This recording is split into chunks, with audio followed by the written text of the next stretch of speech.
أعوذ بالله من الشيطان الرجيم. بسم الله الرحمن الرحيم. تبارك الذي بيده الملك وهو على كل شيء قدير. الذي خلق الموت والحياة ليبلوكم أيكم أحسن عملا وهو العزيز الغفور.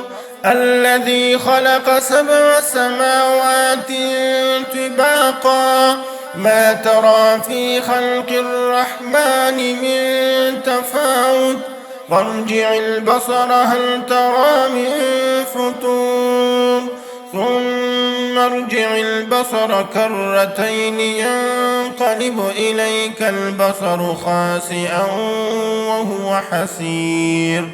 ولقد زينا السماء الدنيا بمصابيح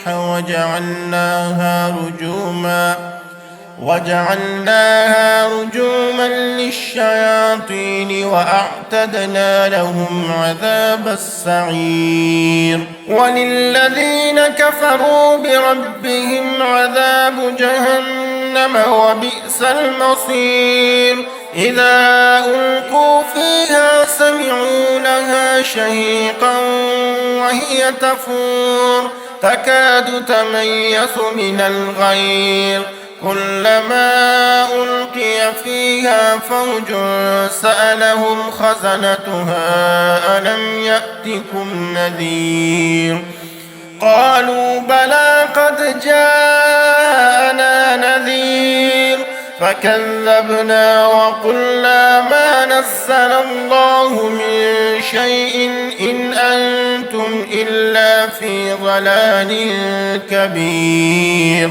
وقالوا لو كنا نسمع أو نعقل ما كنا في أصحاب السعير فاعترفوا بذنبهم فسحقا لأصحاب السعير.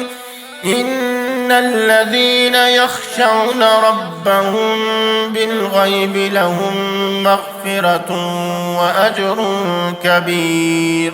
وأسروا قولكم أو اجهروا به إنه عليم بذات الصدور. ألا يعلم من خلق وهو اللطيف الخبير.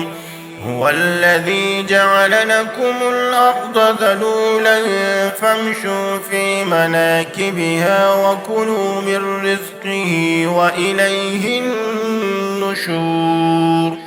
أأمنتم من في السماء أن يخسف بكم الأرض فإذا هي تمور أم أمنتم من في السماء أن يرسل عليكم حاصبا فستعلمون كيف نذير. ولقد كذب الذين من قبلهم فكيف كان نكير. أولم يروا إلى الطير فوقهم صافات ويقبضن ما يمسكهن إلا الرحمن إنه بكل شيء بصير. أمن هذا الذي هو جند لكم ينصركم من دون الرحمن إن الكافرون إلا في غرور.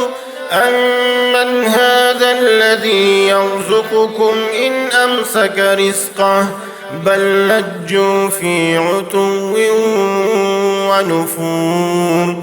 أفمن يمشي مكبا على وجهه أهدى أمن يمشي سويا على صراط مستقيم. قل هو الذي أنشأكم وجعل لكم السمع والأبصار والأفئدة قليلا ما تشكرون. قل هو الذي ذرأكم في الأرض وإليه تحشرون ويقولون متى هذا الوعد إن كنتم صادقين قل إنما العلم عند الله وإنما أنا نذير مبين فلما رأوه زلفة سيئت وجوه الذين كفروا وقيل هذا الذي كنتم به تدعون قل أرأيتم إن أهلكني الله ومن معي أو رحمنا فمن يجير الكافرين من عذاب أليم قل هو الرحمن آمنا به وعليه توكلنا فستعلمون من هو في ضلال مبين قل أرأيتم إن أصبح ماؤكم غورا فمن يأتيكم بماء معين